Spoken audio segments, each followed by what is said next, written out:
Do you know that feeling of wanting revenge? Of thinking every day about the person who hurt you and imagining the moment they will pay for what they did? I need to tell you something that completely changed my perspective on this. You don't need revenge. Let me repeat that in a way that sinks deep into your mind.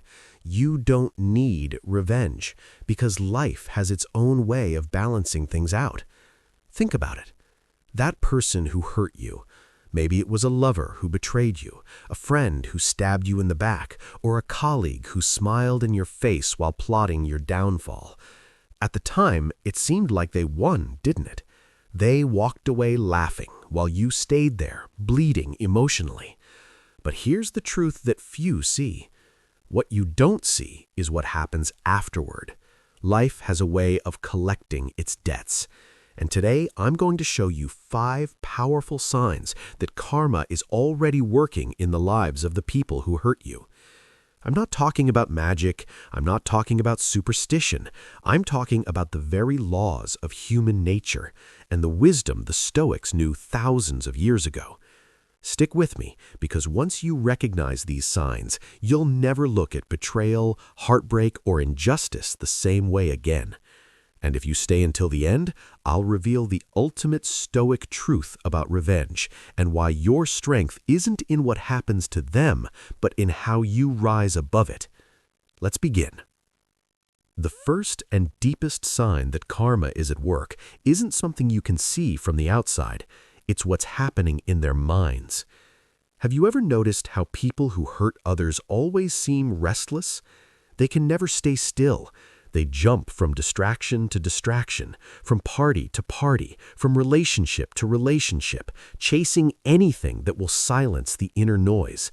But no matter where they go, they can't escape. Marcus Aurelius once wrote, "The soul is tinged with the color of its thoughts." When someone deliberately hurts you, when they lie, betray you, or stab you in the back, that person stains their own soul. At first, it may seem like nothing is wrong. They laugh, post smiling photos, seem happy, but deep down, their mind is no longer a safe place. It becomes a prison. They wake up in the middle of the night with thoughts they can't control. They relive the betrayal in their heads. They feel the weight of guilt, even if they never admit it. And guilt has a way of poisoning peace. It's not always dramatic. Sometimes it's subtle. A constant itch of unease, a paranoia that someone will do to them what you did to you.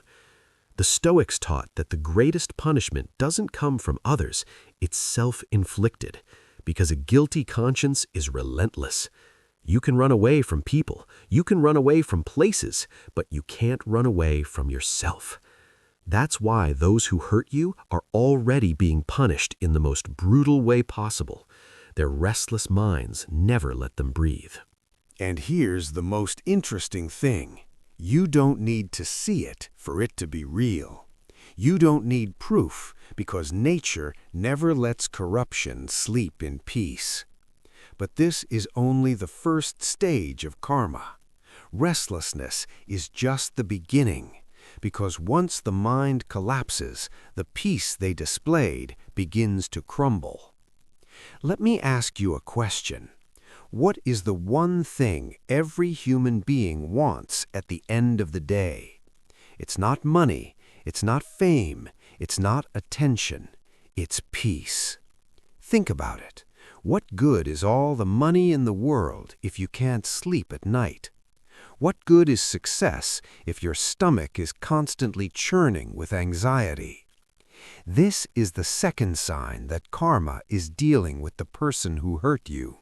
Peace begins to slip through their fingers. It starts slowly. They lose the ability to enjoy life. They may smile in public, but when they are alone, they feel the emptiness pressing down. They begin to drown in overthinking. They take up bad habits to numb it all. Alcohol, drugs, toxic distractions. But this only makes the emptiness scream louder. Seneca wrote, "The punishment of a guilty man is to live with himself." The truth is that hurting others creates a wound in the soul, and unless they repent and heal, that wound festers. It appears in the form of anxiety, restlessness, irritability.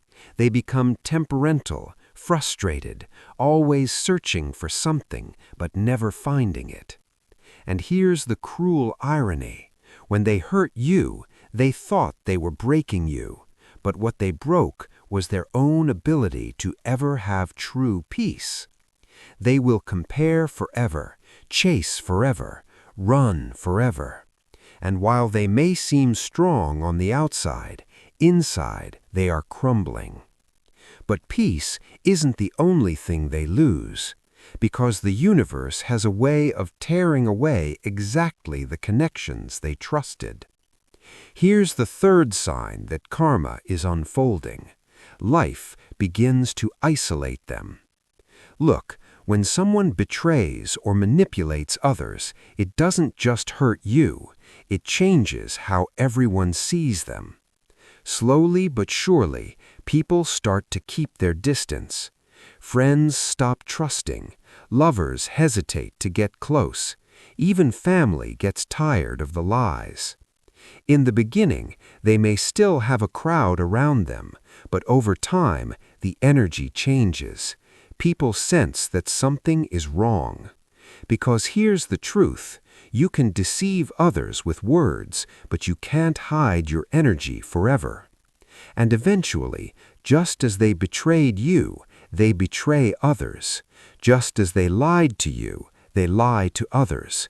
And life begins to make them taste the same poison they poured out. The Stoics understood this deeply. Epictetus said, "When you want to know who someone really is, observe how they treat others." And people observe, they notice, they remember. Sooner or later, the crowd they entertained thins out, connections cease, false friendships collapse, the attention they lived for evaporates, and suddenly they are alone. This is karma in its rawest form, isolation, because those who hurt others eventually find no one left to hurt but themselves. But it doesn't stop there, because life's punishment isn't just about losing people, it's about losing the very dreams they built. This is the fourth sign that karma is striking. Their ambitions crumble. See, when someone builds success on lies, betrayal, or manipulation, they may rise quickly, but they can't maintain it. Why? Because success without integrity is like building a castle on sand. It looks strong until the tide rises, and the tide always rises. The Stoics believed that fortune is never truly under our control. Marcus Aurelius reminded himself every day that wealth, power, and status are temporary. They come and go like waves. So what happens to the person who used power to hurt you? They lose. Their career begins to collapse, relationships fall apart, opportunities slip through their fingers. Every plan they touch crumbles because life has a way of removing blessings from those who misuse them. And look, it doesn't always happen overnight. Sometimes it takes years, but when it does, it's brutal, because nothing is more devastating than seeing everything you trusted crumble. That's why you don't need to seek revenge, because revenge would be too small compared to the collapse that life already has in store. And this brings us to the final and most devastating sign of all, the only punishment from which no one can escape. Here is the ultimate truth about karma. The deepest punishment is not losing people, money, or success. It is being forced to face yourself. Think about it. When the noise dies down, when the crowd disappears, when the distractions end, what remains? Silence. And in that silence, they find the only person they can never escape, themselves. This is the heaviest karma, Because when you have hurt others, when you have lied, betrayed, or manipulated, looking in the mirror becomes unbearable. The mind relives every act, every word, every choice, and there is no escape. Seneca expressed it perfectly. A guilty conscience never feels safe. They may try to anesthetize, they may drown it in substances, distractions, or empty pleasures, but the moment life slows down, everything comes back with full force. That's why some people never stop moving. They are terrified of stillness, because stillness forces them to face the truth. And here's the beauty of it. While they are trapped in their own minds, you are free to grow. While their past haunts them, you are building your future. While they are trapped in regret, you are moving with force. That's the ultimate difference. Now, let's close this with a flourish. The 5 signs that karma is already working against the person who hurt you are: 1. Their restless mind becomes their prison. 2. They gradually lose their peace. 3. Life isolates them.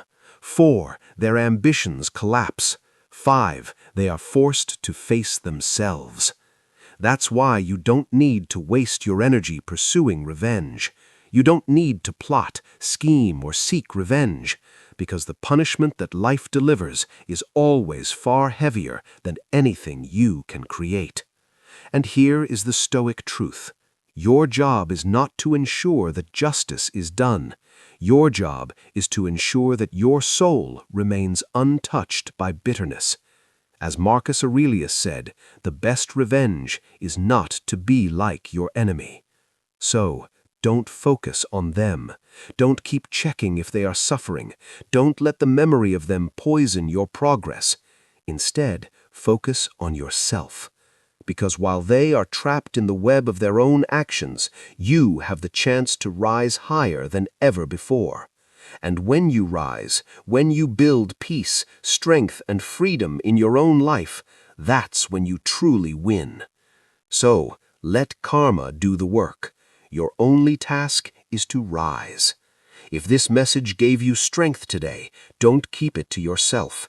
Share it with someone who needs closure. Leave a comment below and tell me which of these 5 signs you have seen in your own life. And remember, life always balances the scales. Trust the process. Now, let me tell you something that most people don't realize, but that the Stoics observed millennia ago. Those who hurt you are doomed to repeat the same pattern, not once, not twice, but indefinitely until they wake up. Have you noticed this? The person who betrayed you had probably betrayed others before you, and will betray whoever comes after. The friend who stabbed you in the back had already done it to other people. It's a pattern. Epictetus taught that we are what we repeatedly do. But here's the twist. When someone hurts others as a pattern of behavior, they are not just hurting other people, they are trapping themselves in a behavioral prison. Think about it. Every time they repeat the pattern, they reinforce the same neural circuits. Every betrayal, every lie, every manipulation makes it harder for them to be different. They become slaves to their own toxic behavior. And here's the cruel part. They start attracting exactly the kind of situation and person that will reveal the worst in them. It's as if the universe creates a mirror. They hurt others, so they attract people who will hurt them. They lie, so they attract liars. They manipulate, so they become targets of manipulation. The Stoics called this natural justice.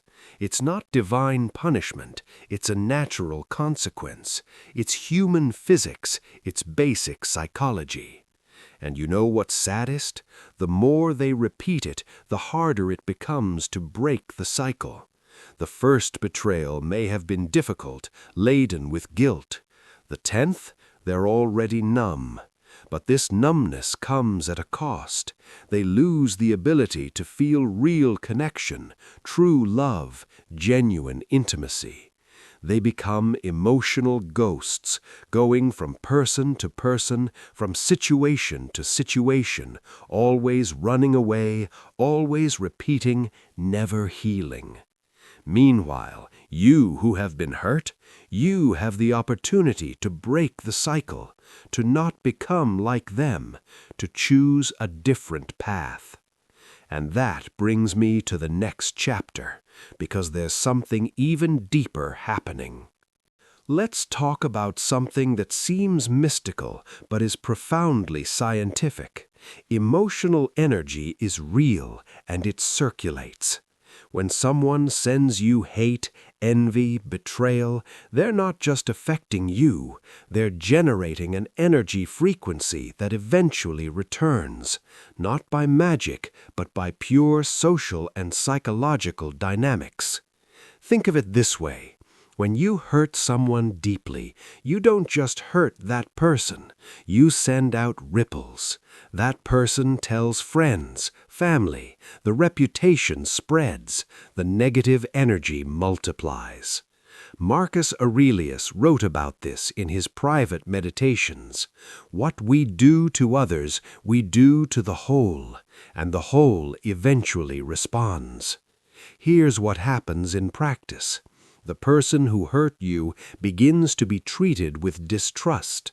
Even when they don't know exactly why, people sense something is wrong. It's as if they carry an invisible mark. Have you ever felt that? Meeting someone and immediately feeling that something is wrong, even if the person is being superficially pleasant. That's not paranoia, it's intuition reading subtle signs. Science calls this micro-expressions and non-verbal communication, but the Stoics knew this 2,000 years ago. They understood that we cannot hide our essence for very long.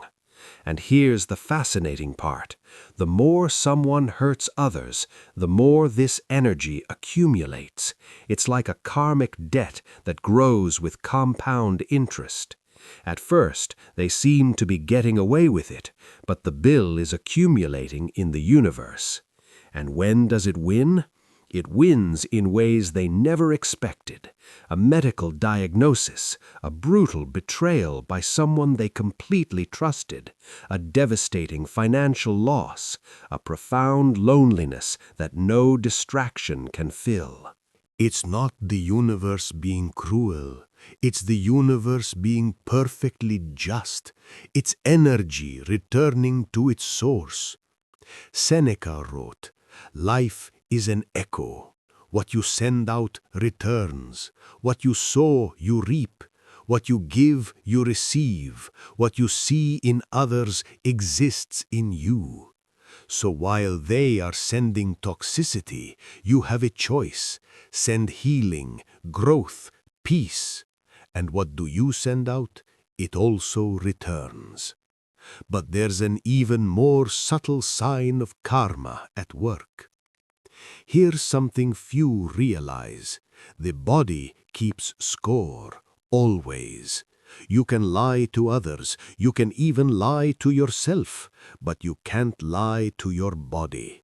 And when someone carries deep guilt, unresolved betrayal, deliberate malice, the body eventually manifests it. I'm not talking about mysticism, I'm talking about medical science. Studies show that chronic guilt and unresolved emotional stress manifest physically. Digestive problems, chronic insomnia, tension headaches, skin problems, constant muscle tension, compromised immune system, in extreme cases, even autoimmune diseases. The Stoics didn't have MRIs or neurological studies, but they knew this intuitively.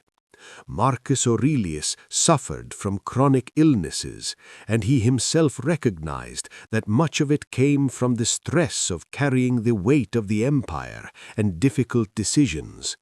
Imagine, then, someone who carries not only difficult decisions, but deliberate betrayals, accumulated lies, people hurt along the way. All of this is stored in the body. Have you ever noticed how toxic people often seem older than they are? How tired they seem even after resting? How they have that empty look? It's not a coincidence.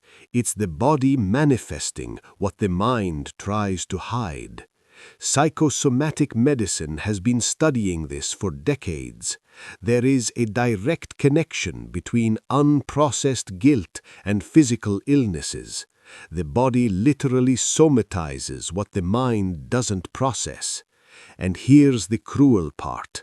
While you who have been hurt process your pain, go to therapy, cry, heal, and eventually break free, they remain trapped. Their pain has no healthy outlet, so it goes to the body. They may seem strong on the outside, but their bodies are in constant internal war, and this war has a very high cost. Seneca wrote about this with frightening clarity. The body is the messenger of the soul. When the soul is sick, the body eventually reveals it. And this leads us to an even deeper aspect of karma.